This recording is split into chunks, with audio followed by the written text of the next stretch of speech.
¿Qué querés que te lea la señorita Pie? Así le voy poniendo para que todos los veamos. Bueno, vamos a empezar, ya te digo. Empezá con el primero de Jáuregui y Cassinelli, a donde dice definición legal.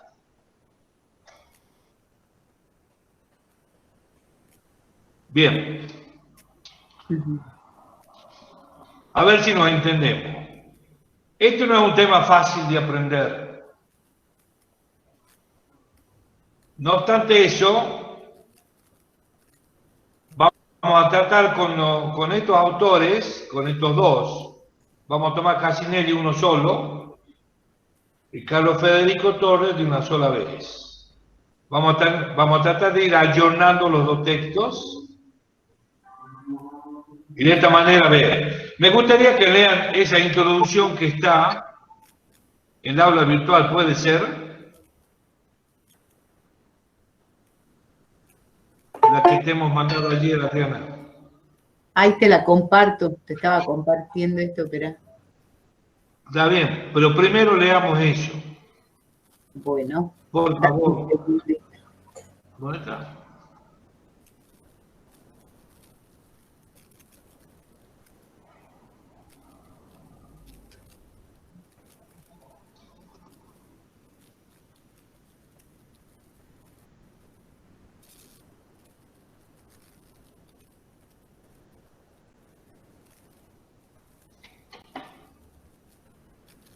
Ahora voy a dejar de compartir este que me habías pedido y pongo...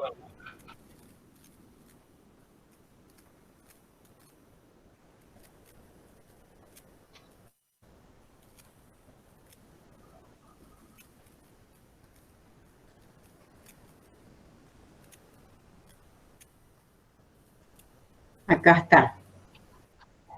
Dice unidad didáctica número 3, instrumentos derivados y operaciones de cobertura. Objeto y alcance, aclaraciones preliminares, introducción al concepto de derivado. Dice, el mundo se encuentra en un permanente cambio y la globalización y la tecnología incrementan la volatilidad y el riesgo de los negocios. Desde un enfoque financiero, la cátedra quiere transmitir a los alumnos y alumnas una versión acerca del manejo del riesgo a través de algunas herramientas financieras modernas que permiten a los determinados entes reducir y a veces anular contingencias que afectan los estados contables y por ende el valor de los mismos. El objetivo de esta unidad es realizar desde la contabilidad superior un sector de la contratación de los mercados financieros, cuya importancia cualitativa y cuantitativa aumenta día a día. Hablamos específicamente del contrato de los instrumentos financieros derivados. ¿Qué son estos instrumentos? Son un tipo especial de instrumentos financieros que se caracterizan por su valor económico. Su valor económico fluctúa conforme los cambios que ocurren en variables subyacentes tales como la tasa de interés, los precios de los productos, las tasas de cambio de divisa, etc.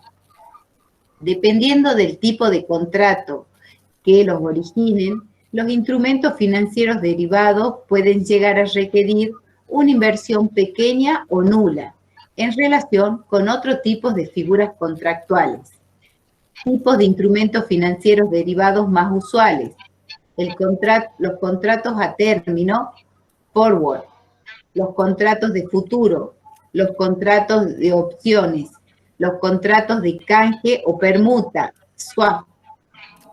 Medición contable de los instrumentos financieros derivados. Al inicio, que es la firma del contrato, durante su tenencia y al término del contrato. Ejemplos de aplicación, instrumentos de cobertura. Bien. Ahora han escuchado los objetivos. ¿Cuál es el propósito de que estudiamos este tipo de instrumentos o de contratos?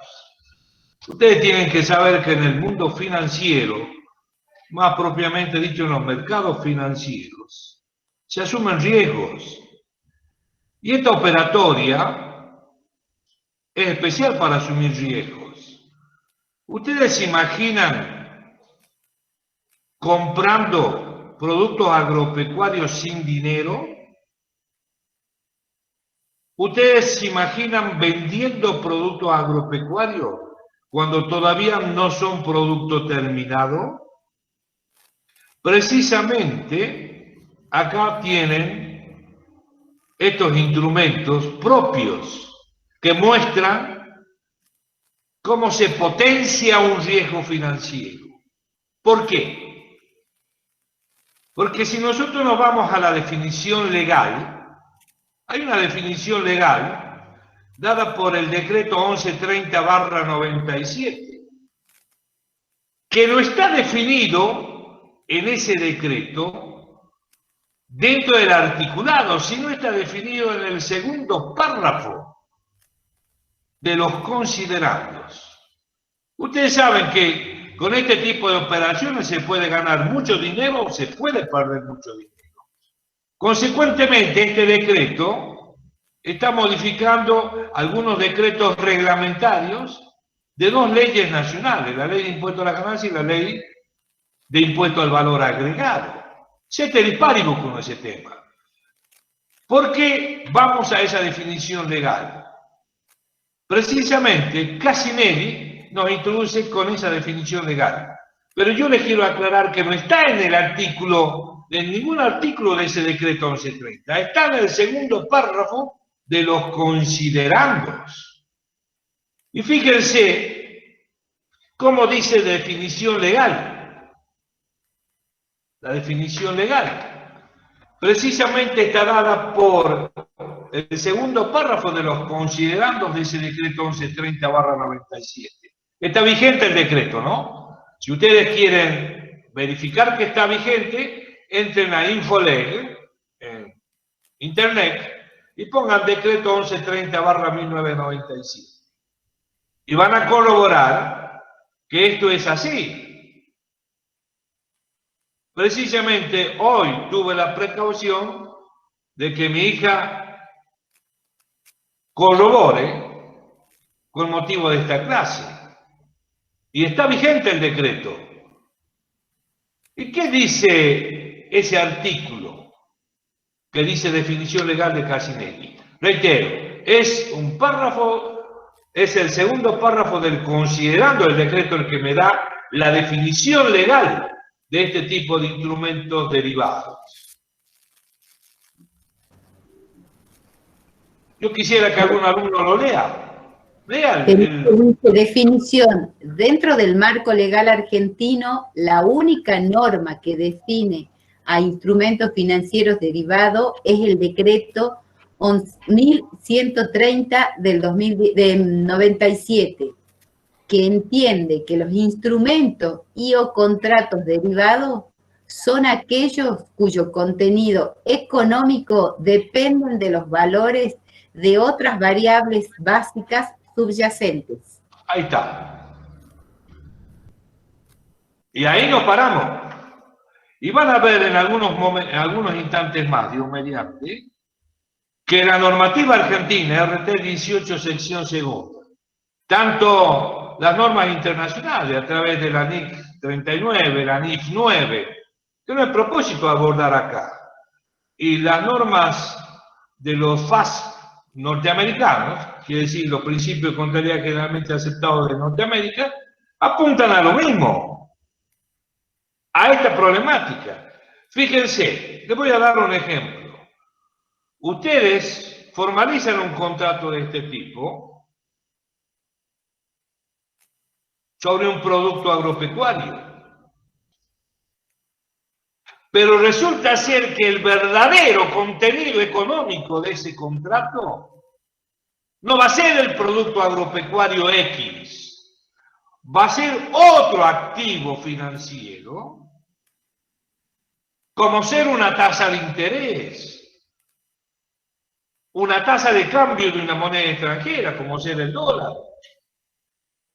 Puede ser la variación de los precios de los metales preciosos, la variación del petróleo, de una oleaginosa, de granos.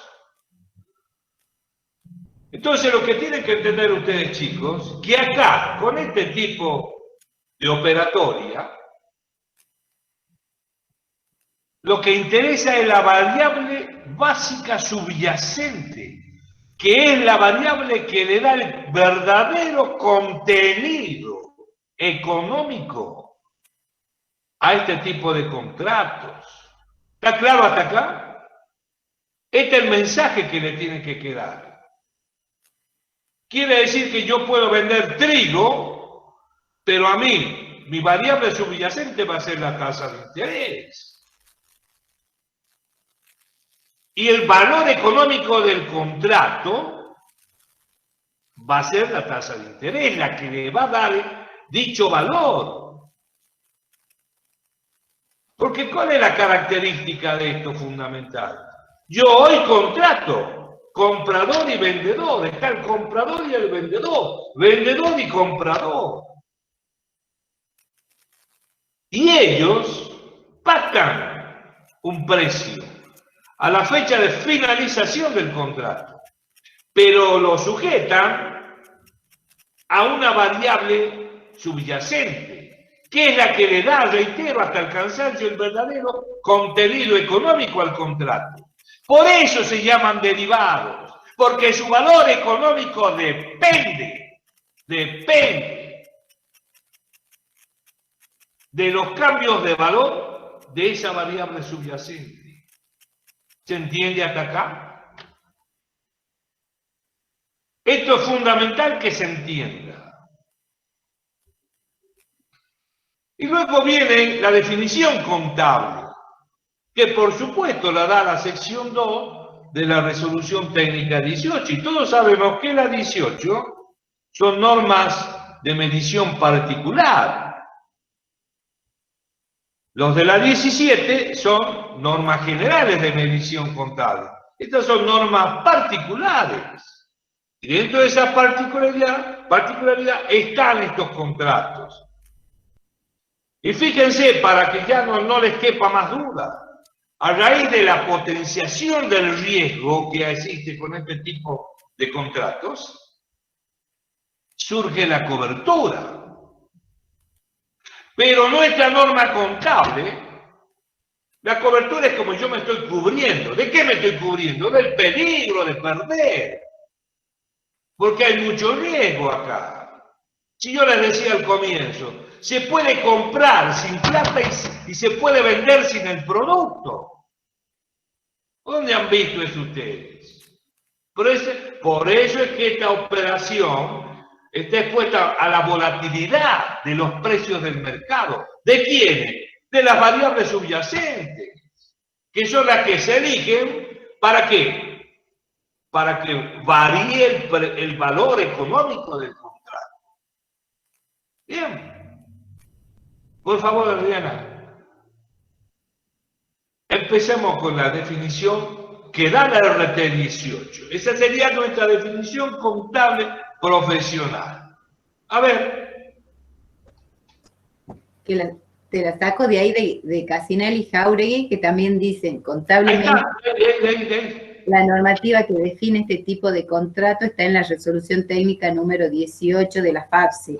Y en el inciso 2 tenemos los instrumentos derivados y operaciones de cobertura. 2.1, definición, y dice, instrumento derivado es un instrumento financiero cuyo valor cambia frente a los cambios en las variables subyacentes. Ahí. Con ese comienzo. ¿Qué hay de diferente de lo que dijo el decreto 1130?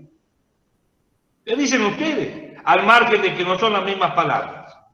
Pero en el fondo le está diciendo cómo cambia el valor del contrato en función de qué, de las variables subyacentes. Y ustedes no me digan que estaban de acuerdo, porque ese decreto es del año 97. Y la resolución técnica 18 no es del año 97. Es posterior. Es posterior. Porque todas estas normas nacen a fines del año 2000. Y fíjense, nuestra profesión contable está dando vueltas sobre lo mismo. Sobre lo mismo está dando vueltas. ¿Me entienden, chicos? Entonces, siguiendo a esta autora Cassinelli, él distingue, dentro de estos instrumentos financieros, distingue derivados financieros y derivados no financieros. ¿Por qué hace eso él? Y él lo está explicando en función de cuál es la variable subyacente. Si yo elijo una variable subyacente como ser un metal precioso, como ser el oro, y es obvio que no es un derivado financiero, es no financiero. Ahora, si elijo una tasa de interés, el tipo de cambio de una divisa, de una moneda extranjera, voy a estar en presencia de un derivado financiero. O sea, ¿qué le llama financiero? Depende la variable subyacente. Y no financiero de idéntica manera. ¿Estamos? ¿Podemos leer esa última parte abajo, Adriana, por favor? Al último, antes ya al último. Después que aborda la definición del RT18. Dice, por lo tanto, al analizar las definiciones de las normas legales y contables, podemos concluir que el contrato de derivados financieros o no financieros es un contrato cuyo valor depende o deriva de otro activo denominado subyacente, el cual puede estar constituido por los precios de las acciones, tasas de intereses, monedas, grano, metales y demás activos físicos o financieros y cuya liquidación se efectuará en una fecha futura. Ahí está. Hoy firmo el contrato, hoy, momento de firma del contrato, yo tengo una medición, pues ya para ir entrando en tema, tengo una definición, tengo una medición contable inicial. Durante el transcurso de la vigencia del contrato, durante la tenencia del contrato, tengo otra medición contable. Y al finalizar, con el cumplimiento del contrato, tengo la medición al final. Vuelvo a reiterar, puedo contratar sin plata y puedo vender sin tener los productos que vendo. Pero ustedes van a ver dentro de un instante que por un momento vamos a tener que volver a la contabilidad agropecuaria RT22 versión actual. Y ustedes van a decir que usted está loco. Sí, vamos a volver. Vamos a volver. Porque la mayoría de estos contratos parten de la actividad agropecuaria. ¿Entienden? Ya vamos a ir con el concepto de valor razonable y con algunas dos secciones que hay dentro de la RT22 actual, que es propio de estos contratos. ¿Entienden? Bueno. Y vamos a entrar en las características, chicos. Vamos a entrar en las características. Las características de esto, ¿cuál es la razón, la característica saliente? Que el contrato se firma hoy y se liquida en el futuro. Pero lo más importante es que las partes, comprador y vendedor y comprador, generan derechos y obligaciones recíprocas. Derechos y obligaciones. Con lo cual depende el contrato, y los más usuales son los contratos a término y los contratos de futuro. Y van a ver qué genera en el activo el vendedor y qué genera en el pasivo el vendedor. Y por su parte el comprador. qué genera en su activo y qué genera en su pasivo. Y estas mediciones se van a regir por la resolución técnica 17, con lo cual acá van a tener que recordar la 17. Pero vamos por partes. Veamos alguna característica, por favor, Adriana. Característica. Como principal característica de los derivados de otros, encontramos que la liquidación siempre es a una fecha futura, a pesar de que la operación se concrete en el presente. No se conoce su resultado hasta la fecha de la liquidación, que es en un momento distinto al presente. Exactamente. Primer característica. Hoy mismo, de aquí a 60 días voy a ver plata, por un lado, y voy a tener, la otra parte va a tener que entregar el producto comprometido. Pero en ese interín de 60 días, por ejemplo, está fluctuando el precio de la variable subyacente, ya sea una financiera o una no financiera. ¿Me entienden, chicos? O sea que hay que manejar dos contabilidades, la contabilidad del comprador y la contabilidad del vendedor. En los tres momentos, al inicio, durante la tenencia, durante la vigencia del contrato y al finalizar el contrato. Lo que puede pasar que en ese interín cierre el ejercicio económico de los entes contratantes. Bueno, supongamos que sea durante la vigencia, allá hay una medición periódica o primaria o de balance, que es lo mismo. Y se aplican las otras normas, se aplican las normas de medición, nada más que esta tiene normas de medición concretas. ¿Me entienden, chicos? Bueno, otra característica, por favor. En un sentido general, son operaciones a plazo, donde entre el momento de la contratación y el momento de la liquidación, media como mínimo un número de días establecido en cada mercado. Comentario. Por lo tanto, forma parte de su naturaleza que la liquidación sea efectuada a una fecha futura, surgiendo la cuantía de su resultado de la comparación entre la cotización que tenga el activo subyacente al momento de la liquidación de la operación y el valor que fuera estipulado oportunamente en el contrato. Claro, chicos, hoy yo compro a plazo, a un plazo determinado. Este depende del tipo de mercado y depende de la naturaleza del contrato. Yo compro hoy, pero voy a cumplir mi obligación a la fecha de finalización del contrato.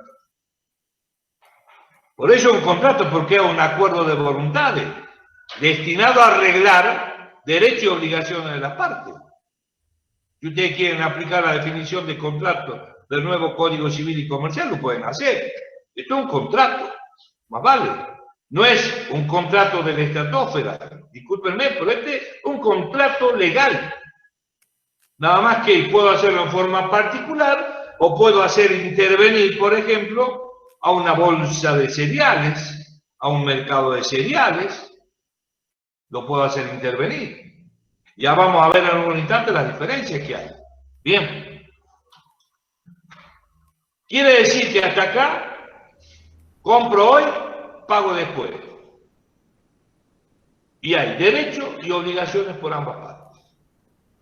Bien, ahora veamos el tema de lo que sigue. Otra característica distintiva de este tipo de contratos es que la inversión inicial que requiere para su constitución, sin considerar las respectivas garantías, es nula. Futuro, serían los contratos futuros o forward, o mínimo, opciones y swap, comparadas con el desembolso que se requiere para adquirir el activo subyacente que se trate. Bien. Chicos, más de uno se debe estar imaginando a dónde nos está llevando la operación. Y esto es una inversión financiera. Esto es una inversión financiera. Y es más, si ustedes ven la ecuación de la contabilidad, la ecuación básica, desde un punto de vista estrictamente financiero, ustedes saben que el activo es inversión. Y el pasivo, más el patrimonio neto, significa financiación. En función de los propietarios gerentes, ¿qué podemos decir? Que hay un propósito de lucro. Más vale. Y está la rentabilidad. Porque implica la rentabilidad de los capitales aportados al ente por parte de los propietarios. Por eso es una inversión financiera. ¿Entienden? Bueno, acá, al comienzo también se lo dije, la inversión es casi nula. Se puede comprar sin plata y se puede vender sin la mercadería. A pesar que se puede comprar la mercadería para venderla, pero generalmente acá no hay platita al comienzo y no hay productos al comienzo. Eso aparece al final. ¿Y qué es lo que potencia el riesgo? Es la variación de los precios de la variable subyacente elegida, ya sea financiera o ya sea no financiera. Y a raíz del riesgo aparece la cobertura, los instrumentos de cobertura. Y van a ver en su momento que la norma establece límites para la cobertura. Y le dice tiene que ser eficaz, tiene que haber una administración del riesgo, tiene que haber una gestión del riesgo. ¿Qué implica eso? Planificar el riesgo, ejecutarlo, controlar el riesgo.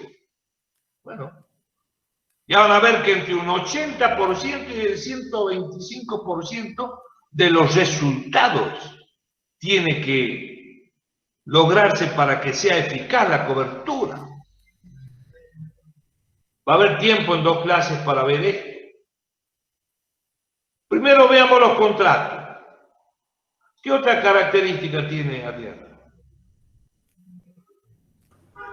Dice, el valor del cual dependen los instrumentos derivados pueden provenir de los precios de los productos financieros y no financieros. Por lo tanto, puede concertarse contratos de instrumentos derivados financieros sobre índices bursátiles, divisas, bonos, índices de tasas de intereses y acciones o bonos, mientras que los instrumentos derivados no financieros se pueden concertar sobre commodities, tales como cereales, oleaginosas, metales y petróleos, entre otros. El objeto de los contratos de derivado está relacionado con la necesidad de la transferencia de riesgos o la gestión de los mismos. Esta es la razón por la cual surgieron, para evitar la incertidumbre que genera la volatilidad de los precios de los bienes ante la ley de oferta y demanda y el paso del tiempo. Bien, ahí. Lo último que dice es, la concertación de estos contratos permite el manejo del riesgo de tipo de interés, del tipo de cambio y de la volatilidad de los precios. Así, las diferentes estrategias de derivados permiten fijar el precio al que se va a comprar o vender un bien en un futuro. Bien. ¿Qué nos tiene que quedar limpio, chicos, de esto? Riesgo. La palabra riesgo. ¿Por qué? Porque se manejan muchas cifras en pesos, pero que dependen de otras variables. ¿Entienden, chicos? Se maneja mucha plata sin tenerla. Se puede negociar productos agropecuarios, por ejemplo, sin tenerlos. Y hay riesgo, se potencia el riesgo. Por eso surge la cobertura. Y es más, las posiciones comprador y vendedor y comprador se pueden cambiar. Permítame una expresión, se pueden ir reemplazándola. Yo hoy soy comprador, tengo la posición comprador, antes del vencimiento puedo ser vendedor, puedo volver a ser comprador. ¿Por qué? Porque de esa manera estoy minimizando los efectos económicos del riesgo. En una palabra, el que entra en este tipo de operaciones sabe que va a ganar mucha plata, pero también tiene que saber que puede perder mucha plata. Precisamente porque la volatilidad de los precios de las variables subyacentes no se pueden manejar. Eso depende de los mercados. ¿Entiende? O sea que aquí el riesgo está latente. No hay certidumbre, hay mucha incertidumbre. Por eso están las coberturas, señores. Bien. Yo quisiera ahora, Adriana, por favor, vamos a Carlos Federico Torres. Un ratito a Carlos Federico Torres. Dime en qué parte. Cuando empieza a hablar de las características inherentes, algo así. Al dorso da vuelta a la página donde comience. Objetivos, riesgo, identificación, cuestiones inherentes. Identificaciones inherentes. Bueno, fíjense, chicos y chicas, este autor, Carlos Federico Torres, también habla prácticamente de lo mismo. Cualquier autor que ustedes lean en este tema va a ir sobre estos problemas que estamos planteando. ¿Entienden? Bueno, algo de Carlos Federico Torres, porque lo de Carlos Federico Torres va a interesar en materia de los derechos y obligaciones de las partes. Porque de ahí partimos. Si no entendemos los derechos y obligaciones de las partes, comprador y vendedor y comprador, evidentemente ahí ya no podemos entrar en medición. El alumno o la alumna que no entienda la génesis de todo esto no puede seguir más adelante, porque no lo va a poder digerir pedagógicamente hablando. A ver, ¿qué nos puede decir Carlos Federico Torres? Dice, la característica básica de estos instrumentos es su dependencia de la evolución en el valor de un activo subyacente en la operación.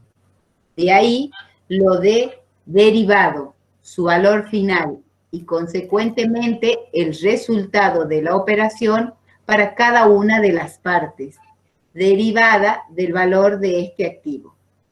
¿La tiene más clara? Ahí le está diciendo por qué. Hemos visto en los considerando el decreto 1130/97. Lo dice la definición al comienzo del RT 18 de la sección segunda. Se lo vuelvo a repetir, Carlos Federico Torres. ¿Por qué son derivados? Porque el contenido o valor económico de la operación y su resultado depende de una variable subyacente.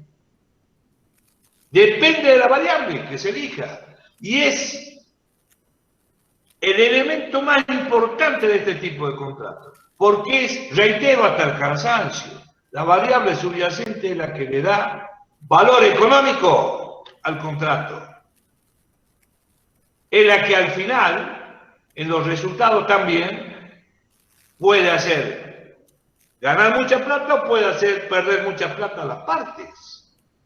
Por supuesto que si tienen instrumentos de cobertura, esto se puede minimizar. ¿Me entienden, chicos? Yo quiero que me leas esto de los riesgos que tiene Carlos Federico Torres ahí. ¿Cómo lo expresa? Riesgos. Estos instrumentos potencian el rendimiento del activo, por ende, lleva consigo un riesgo muy alto. Los instrumentos derivados permiten tomar una mayor posición en activos sin contar con el momento de la operación con el dinero necesario. existe así una mayor exposición al cambio en el valor de estos activos de los que depende el valor de los derivados. Y esa circunstancia es justamente la que potencia el riesgo comentado con anterioridad. Bueno, a ver, mi querido chico y chica, alguno hasta el momento, pero por favor hablen, porque yo sé, ustedes son alumnos pasivos, quieren que escucharlo al profesor. Está bien, la misión nuestra es bajar un tema, buscar la bibliografía donde pueda ser más entendible el tema, donde se pueda digerir, como dije hace rato, desde un punto de vista pedagógico.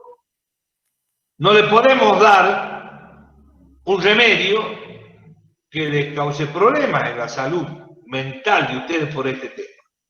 Entonces tratamos de buscar estos autores. En mi concepto, Cassinelli y Federico Torres son los que, a mi humilde entender, pueden suavizar el aprendizaje.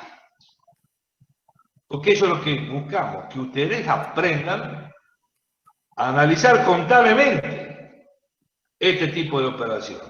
Ya llegará el momento que ustedes puedan hacer el análisis impositivo. Le falta todavía. Pero ojo que esto también tiene problemas impositivos. Bien. Chicos, hasta acá.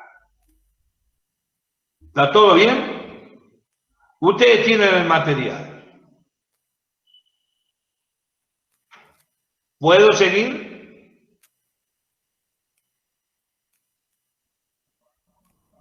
Mira, Adriana, a mí me aterra esto de que todos están en silencio. No, mandan al chat y dicen, sí, profe, sí, profe, sí, profe, sí, profe. Ah, no habla. Sí. Pero Sí, yo lo quiero entendí. escuchar. ¿Sí se entendió, profe? Sí, profe. ¿Quién está hablando? ¿Quién está hablando? Sí, profe, se entendió todo. ¿Quién está hablando? Sí, se entendió, profe. Ah, pues dígame quién habla. Díganme. A ver, Yo, Maximiliano, profe. Maximiliano. Cáceres, profe. Agustín Cáceres.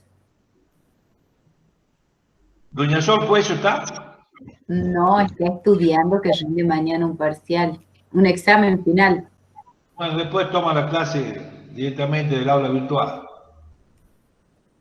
Bien. La señorita Satie, que yo dije al comienzo que podía ser la lectora, no ha dado señales de vida, ¿no? Está ahí a ti. Ahí está. Pues. Pero por lo menos que diga por lo menos buenas tardes. Estoy acá. Bueno. No vayan a poner una foto así nomás y no estén ustedes, porque algunos hay que preguntar si están o no están. Bueno. Dice, buenas tardes, profe. Dice Aye, se ve que no tiene para activar el micrófono. No importa. Bueno. Yo lo mismo agradezco. Pero a mí me gusta tenerlos presentes. Bueno. Luciana Rocío también te contestó y Paola Ferri también te contestaron. Bueno. Muy bien. Entonces, ¿por qué no vamos a ver directamente ahora las diferencias entre los contratos? Primero, ¿te molestaría, Adriana, salir un ratito de Torres para volver? Entra a Cassinelli, contaría para su usuario externo. ¿Y en qué parte vamos? Al comienzo del capítulo 9. Sí. Ahí define en pocas palabras cada uno de los 4 contratos. Que nosotros siempre, chicos, vimos los contratos a futuro y los contratos a término. No hemos visto ni las permutas, no hemos visto ni las opciones. De todas maneras, en el material de Torres tienen todo el material. Y si lo podemos ver, lo vamos a ver. Pero generalmente hasta el año pasado nosotros no veíamos los contratos que, al menos, a mi entender, eran los más usuales y lo que nosotros podíamos enseñar. Y que hay bibliografía sobre eso. Pero les vuelvo a repetir, Torres tiene en su capítulo 3, tiene todo. Y es más, si necesitan, yo le puedo hacer llegar a la profe Adriana a través de mi hija el otro libro de Jauregui y Casinelli, donde allí un capítulo completo, el número 5, tiene práctica. ¿Qué opinas, Adriana? Sí, ¿Podría ser? ¿O ya sería sí, mucho? sí. Bueno.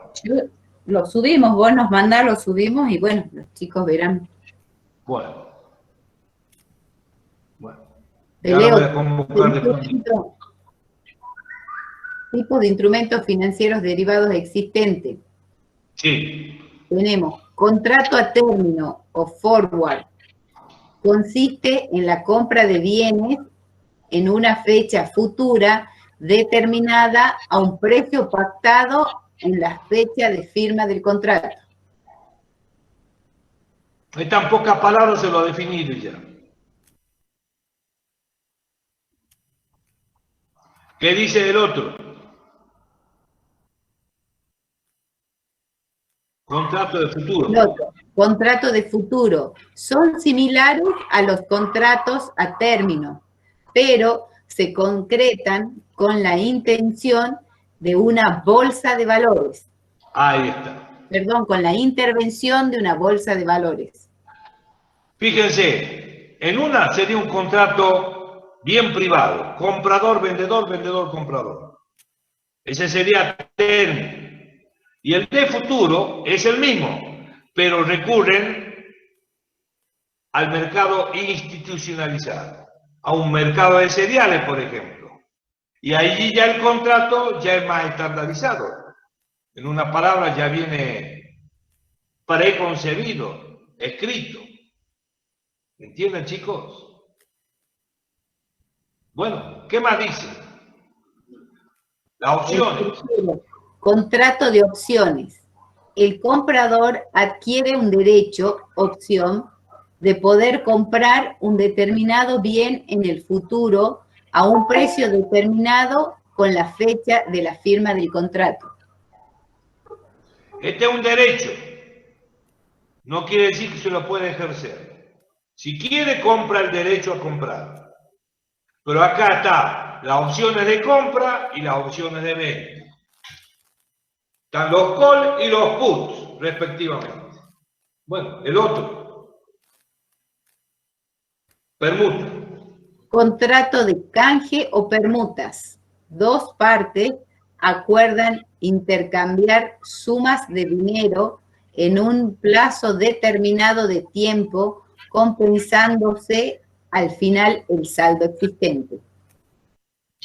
Miren, chicos, otra de las características de este tipo de operaciones es que las partes pueden cambiar de rol. Yo les decía hace rato. Precisamente, ¿cuál es el motivo? Sí, la maximización del riesgo. Nadie quiere correr riesgo. Los operadores de estos mercados quieren entrar, pero ganar plata. Pero esto implica correr riesgo. Entonces, se van cambiando las posiciones. Hoy soy comprador, allá soy vendedor, en la otra soy comprador, en la otra soy vendedor, y van intercambiándose los roles. De esa manera se va minimizando el riesgo. ¿Entienden, chicos? Pero con los con las coberturas, para eso estamos. ¿Me entienden? Pero si la parte no quiere la cobertura, pueden hacer este tipo de operación. Es como ir endosando un documento. Es como ir endosándolo. Y voy cambiando de posición. Hoy soy comprador, en el otro, dentro del término del contrato, obviamente. Después cambio a vendedor y así puedo ir hasta llegar al final. Y en una de esas, gano la plata sin correr riesgo. Puede ser. Bueno, ahora, yo diría, discúlpame Adriana, de nuevo. Vamos Sí, de nuevo, Carlos Federico. Después vamos a volver a este. ¿En qué parte? Acá están los contratos de instrumentos financieros más conocidos, término, futuro, Ahí opción. está. Exactamente. Y después vamos, lo que me interesa es ese cuadrito que dice ahí de los derechos y obligaciones. Operatorio. Vamos a la diferencia entre los dos contratos. Cuadrito es. Contrato de término. Son no estandarizados. Los contratos de futuro son estandarizados. En el de término se negocia directamente entre las partes. En el de futuro se negocia en mercados institucionalizados. En el de término no existe un mercado secundario que permita cancelar posiciones tomadas. Y en el de futuro, las posiciones tomadas pueden cancelarse antes del vencimiento realizando una operación inversa. Bien. Chicos, los contratos a término, hay una parte que compra y la otra que vende en un determinado plazo. Hoy firmo a 30 días y a 30 días tiene que aparecer el bien transado y tiene que aparecer el money, tiene que aparecer la plata. ¿Estamos? El otro es exactamente lo mismo, pero yo me voy a una bolsa de cereales, por ejemplo. Me puedo ir a una bolsa de comercio. Me puedo ir. Entonces, ya estoy a otro nivel. Y fíjense, si estoy en un contrato de futuro, yo puedo ir cambiando las posiciones. Comprador, vendedor, vendedor, comprador. Puedo ir cambiando posiciones. En cambio, cuando es a término, yo soy comprador y vos sos vendedor. ¿Entienden? Esas son las grandes diferencias, las tres principales que apunta el autor. Pero acá van a surgir los derechos y obligaciones recíprocas entre las partes. Y este cuadrito es fundamental entenderlo, ¿no? Este cuadrito. Si ese cuadrito no se entiende, cuando entremos de nuevo a Cassinelli, y no lo van a interpretar. Esto es fundamental, tanto por parte del vendedor como por parte del comprador. ¿Qué hay en el activo de cada uno y qué hay en el pasivo de cada uno? Y aquí entran a jugar mediciones iniciales, que son RT17, ¿no? RT17. Quiere decir que acá van a tener que volver a sacar el RT17. Y ya vamos a ir a esto. ¿Entienden? Bueno, ¿cómo serían las relaciones entre el comprador y el vendedor? Derechos y obligaciones, Adriana, por favor. Las partes intervinientes, vendedor y comprador, a término o de futuro, según el caso, adquieren recíprocamente derechos y obligaciones, cuyas características se indican en el siguiente cuadro. Partes que intervienen en el contrato a futuro y de término. Vendedor, en su activo va a tener un crédito en moneda y en su pasivo va a tener una deuda en especie.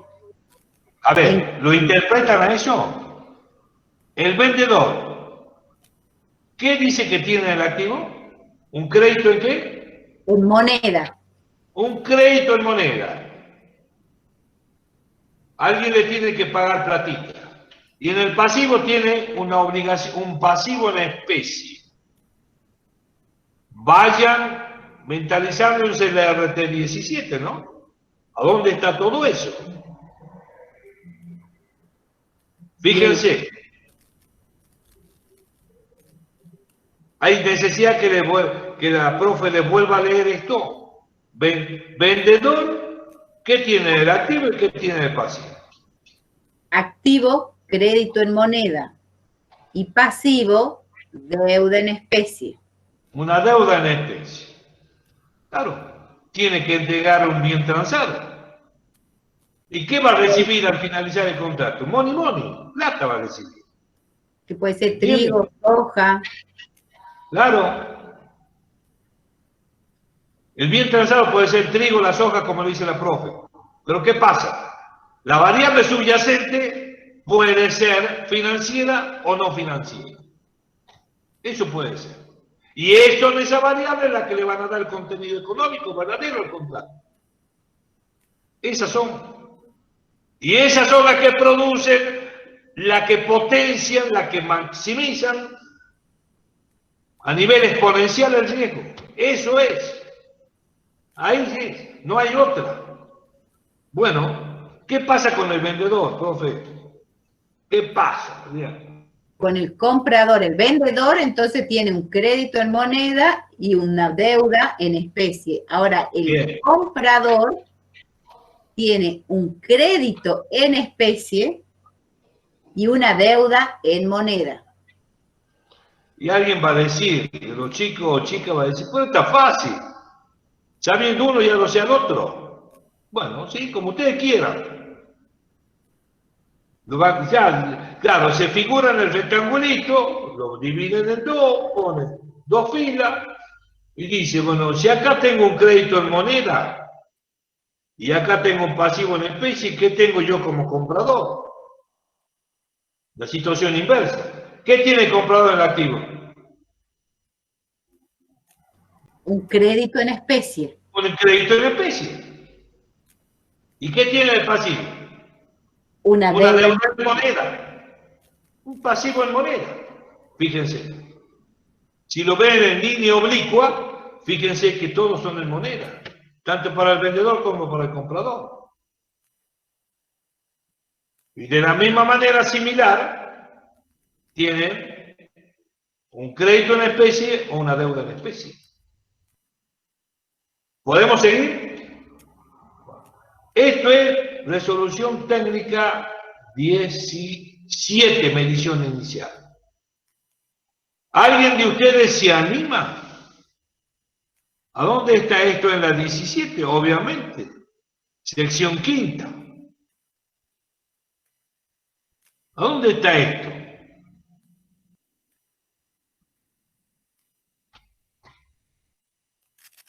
A ver, chicos.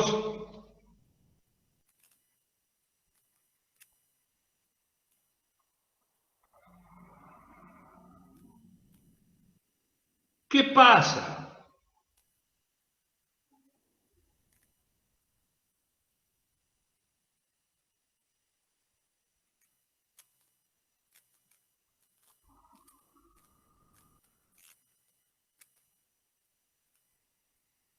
¿Qué hacemos, profe?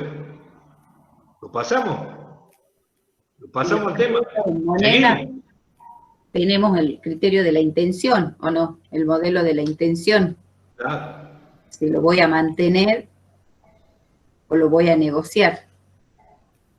Claro, pero esto es clave para el inicio del contrato. Eso es clave.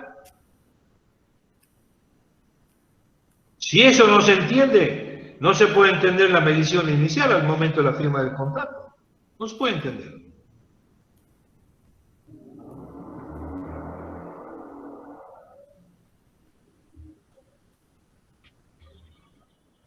¿Qué opináis, Adriana? ¿Lo hacemos repasar lo que dice la 17 para este caso? Como quieras. A mí lo que me llama la atención es que ninguno quiere hablar, no dice nada. Acá hay un alumno que dice, si querés que te lea, uno dice el 552, otro dice, ¿querés que te lea, quiere que le lea, profe? No. ¿Quién ha Melissa, dicho 552? bueno, un alumno pregunta si es el 552. No, eso es medición primaria, papá. No, hermano. No. Está bien, te agradezco. No es medición primaria eso que me está diciendo. 552 es medición primaria. Melissa Figueroa dice, se ofrece para leerte la RT 17. Pero, Melissa, ¿por qué no te fijas esto que estás viendo en el cuadrito? ¿A dónde lo podés ver en la 17?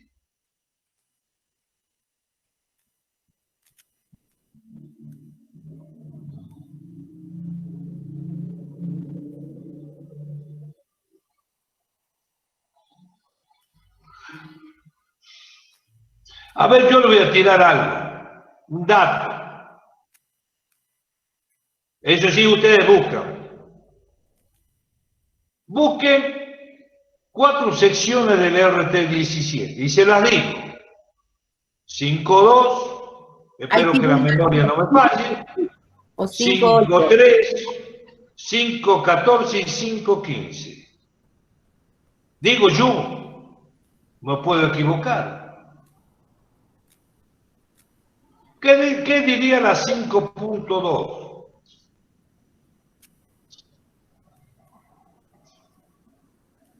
Melissa, ¿le podés leer al profe qué dice la 5.2?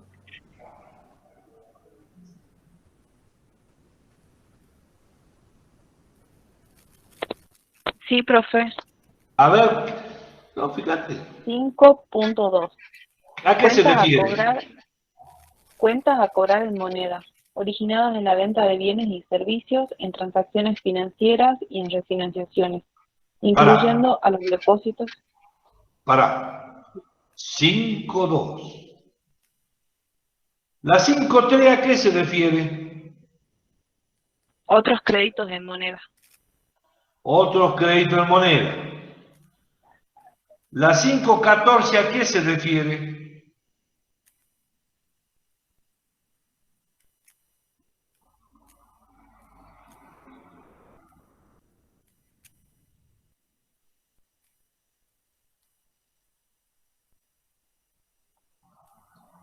¿A qué se refiere la 5.14? Pasivos en moneda. La 5.15.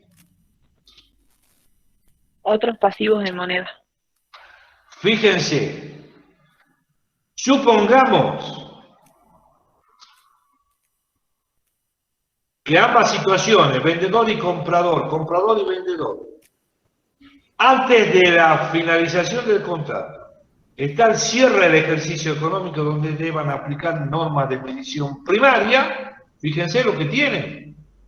Fíjense lo que tienen. La 5.16, Daniel.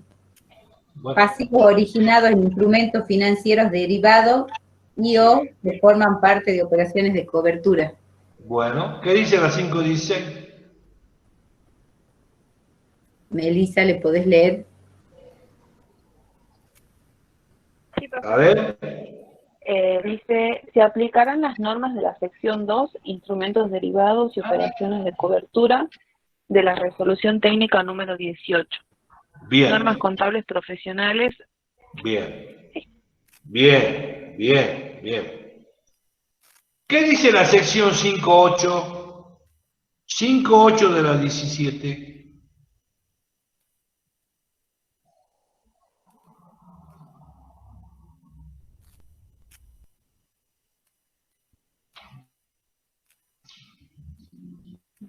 .8 dice, activos originados en instrumentos derivados y o que formen parte de operaciones de cobertura. Sí. ¿Qué dice? Se aplicarán las normas de la sección 2 de la RT número 18. Muy bien.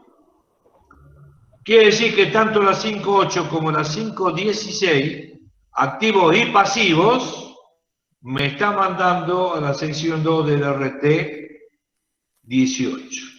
¿Entiende? Pero hay 3 tipos de mediciones. Adriana, por favor, ¿podemos ir a Casinelli? La contabilidad para usuario externo. Sí. Tengan en mente el cuadrito de Torre, ¿no? En mente tengan. Derecho y obligación.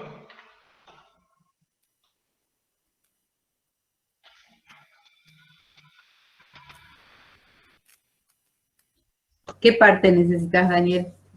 Medición inicial. Ahí hay un cuadrito.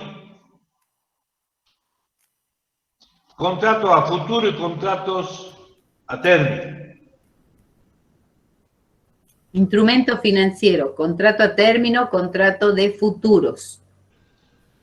Contabilidad del vendedor. Reconocer un activo por el valor actual de la suma de dinero a recibir con contrapartida en la cuenta ventas o intereses positivos a devengar.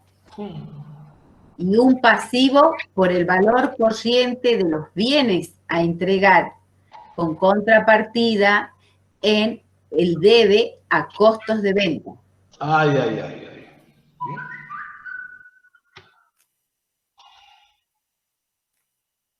Yo lo que quiero evitar es ir a la norma, porque saber esto es saber la norma contable. A ver, vendedor y comprador, comprador y vendedor. No sean problemas, después Casinelli tiene un ejemplo fácil donde ahí está corregido quién es vendedor y quién es comprador, porque ahí en el texto siempre hemos apuntado ahí a ver que hay un error.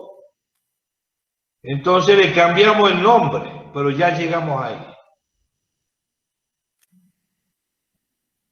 A ver, analicemos todo esto y después veamos el ejemplo. Y ahí se les va a clarificar. ¿Qué hay? Entonces, al inicio, al momento de la firma del contrato, en los contratos a término y contratos de futuro. ¿Quién está primero, el vendedor? ¿Sí?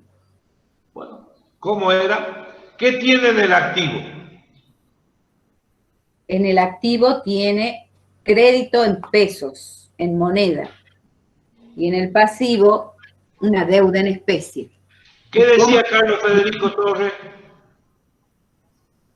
Se contabiliza un activo por el valor actual de la suma de dineros a recibir con contrapartida a la cuenta ventas o intereses positivos a devengar en caso que corresponda, ¿no?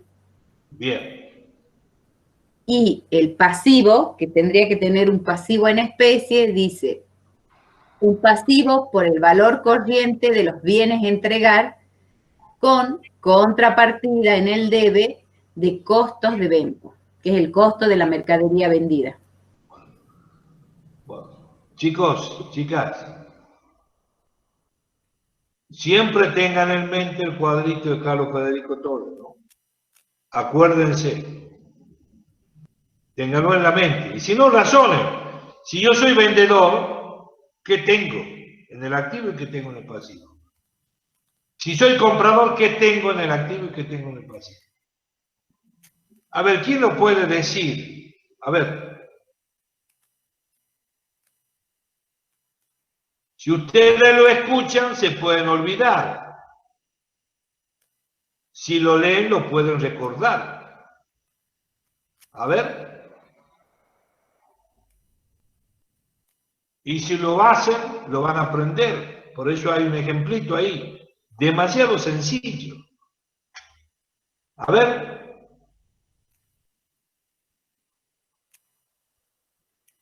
Algunos de los chicos, lean, chicos. Hagan de cuenta que están estudiando. Melissa, ¿querés leerle?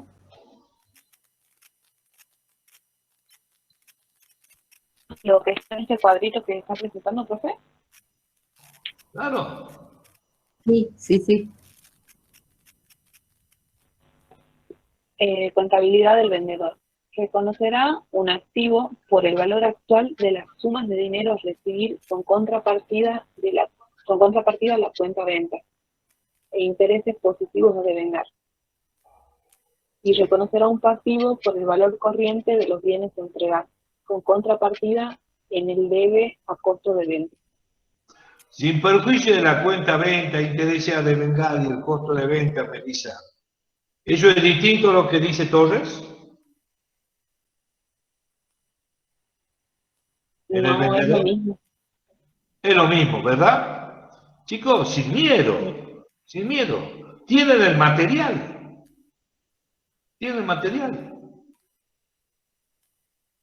Bien. ¿Qué tiene el comprador?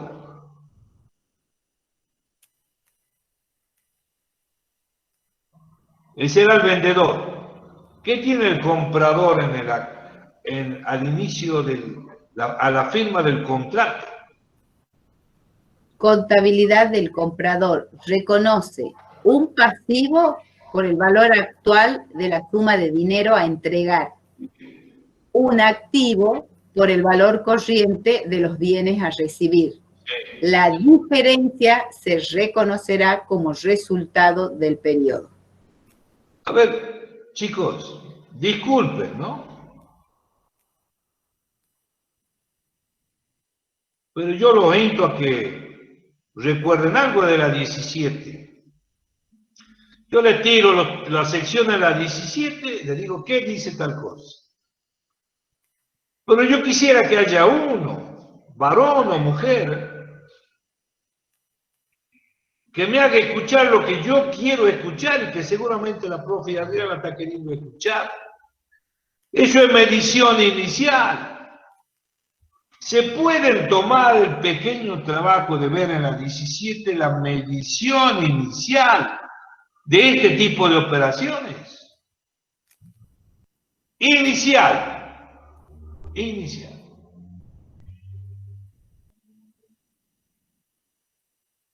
A ver.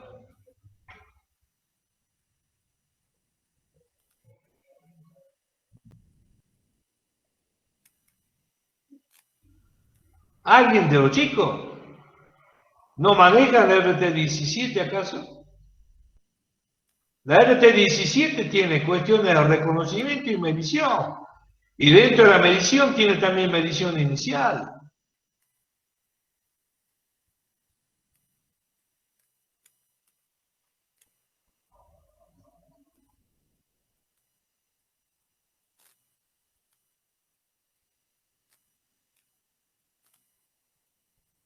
Chicos. Profe, ¿cuál es la medición inicial de créditos y pasivos? A ver, ustedes tienen de acuerdo al cuadro de Carlos Federico Torres, vendedor y comprador, comprador y vendedor. ¿Tienen? Por eso, yo quiero saber, hagan de cuenta que yo estoy estudiando, y estoy hablando en voz alta, estamos en grupo, supongamos, y hay uno que lleva la voz cantante y sonante, que es el que habla, se pregunta y se responde, y estamos estudiando.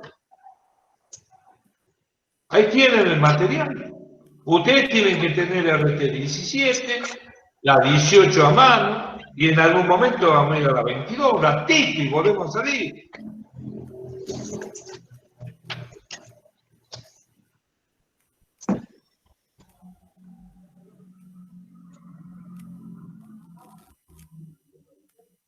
Yo quiero que participen, chicos.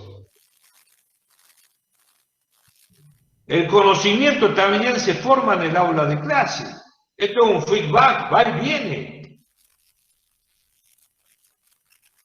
Le agradecemos, por supuesto, que son alumnos pasivos que esperan que uno les diga todo. Pero por favor, participen.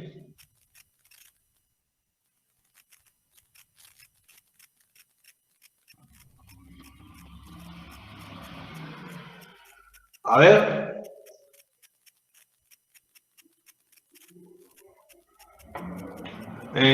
Profe Adriana. ¿Profe?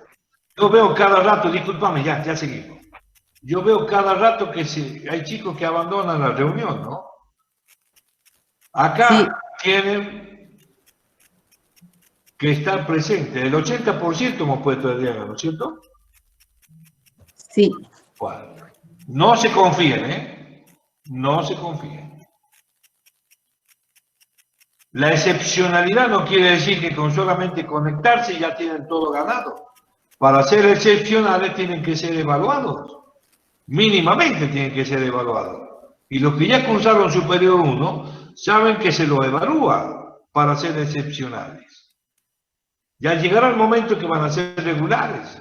Para eso tiene que haber presencialidad y tiene que haber un examen presencial.